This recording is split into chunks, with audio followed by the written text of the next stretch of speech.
Mais je pense que le président Ousmane Sonko, quand je dis président Ousmane Sonko, c'est le président de PASTEF parce qu'il s'est exprimé au titre de président du PASTEF, a tout simplement dit des choses parce que, vous savez, nous sommes arrivés dans un monde où quand tu dis les choses, la vérité tout crue, on te dit que tu es violent et tu...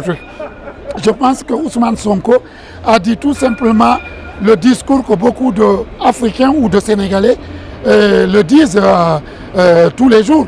Aujourd'hui, nos relations avec la France ou notamment avec les Occidentaux devraient être une relation gagnant-gagnant. Pas cette relation-là de domination ou comme il le disait avant, le genou sur le coude. Et nous ne pouvons pas continuer comme ça. Nous voyons les conséquences. Nos enfants meurent dans la Méditerranée, la pauvreté frappe, la désertification partout frappe les pays africains.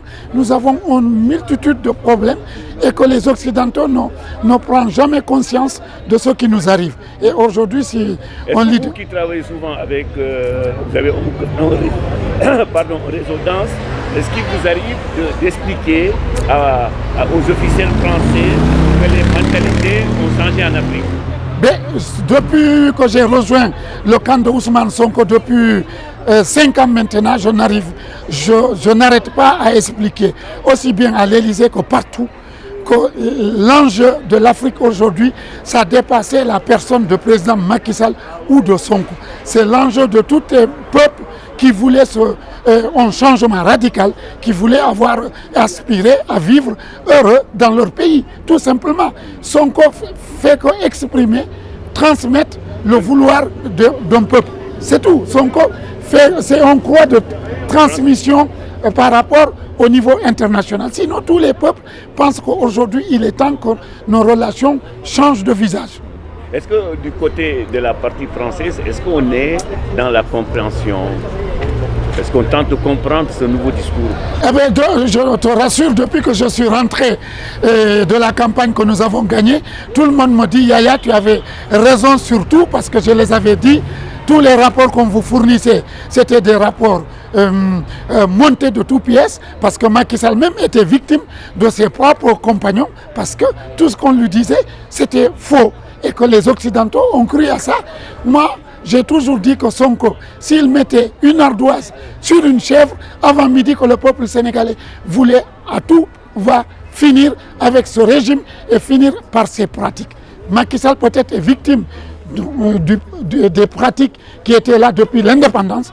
Et lui, malheureusement, c'est lui qui est tombé au bon moment où les peuples voulaient se débarrasser de tous ces genres de pratiques. Dernière question, vous allez continuer à travailler pour le raffermissement des liens, des relations entre la France et le Sénégal?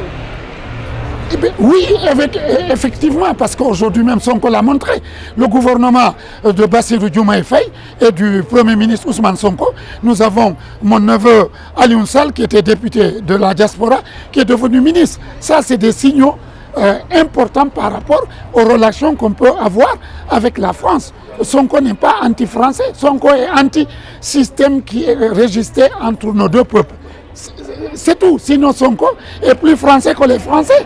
C'est ça le message fort que Sonko a fait. Et la diaspora sénégalaise qui est en France était les premiers dans le combat de libération du peuple sénégalais.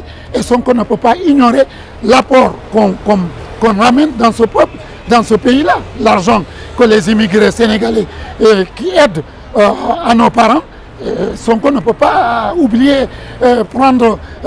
faire ça de côté.